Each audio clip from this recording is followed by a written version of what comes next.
back home, powered by Cooperative Bank. Saudi Arabia is one of the places I really wanted to go as soon as I assumed office here at the State Department for Diaspora Affairs. I went on a mission with my colleague P.S. Kaituko from Labour and the Cabinet Secretary for Labour, with other officials both from the State Department for Diaspora and for Labour, and really went on a fact-finding mission to establish what is actually going on and how can we better support. I learned many interesting things. One of those things is that most Kenyans who are in Saudi Arabia are actually not domestic workers. They're not domestic helpers. They're actually in other areas, professional and other work. So bankers, people in transport, people in IT and so on.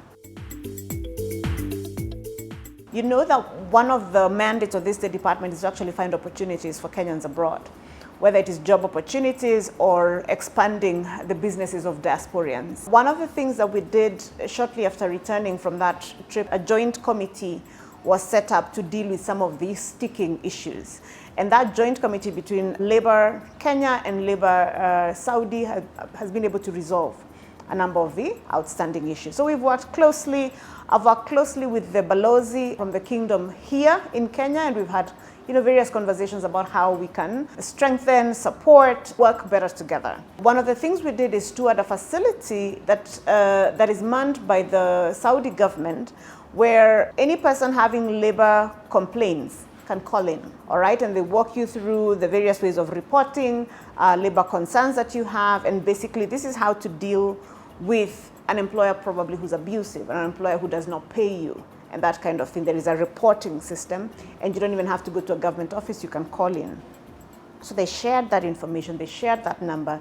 It's a toll-free hotline that we have shared on our social media, and I'm happy to share it with you for Kenyans in distress in Saudi. So we did some of that. We have also done a lot of activism as far as communication is concerned, in terms of what do you do if you are in distress in Saudi? And we've shared that on our social media. We've given contact information.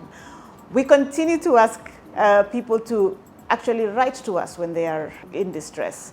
Unfortunately, many people will not report to us when there is a concern. They will not email, even though we have given an email address. They will not call the embassy and so on, but are happier to talk about it on social media. But when we step in and say, just call us or write to us or give us the details, they're a bit more slow sort of to come in. So we need a change in attitude, so that we have people more willing to work with us, because we are here to help.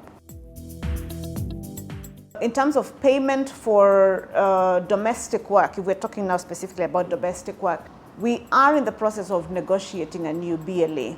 And one of the things in the new BLA is actually a higher minimum wage for domestic workers coming from Kenya.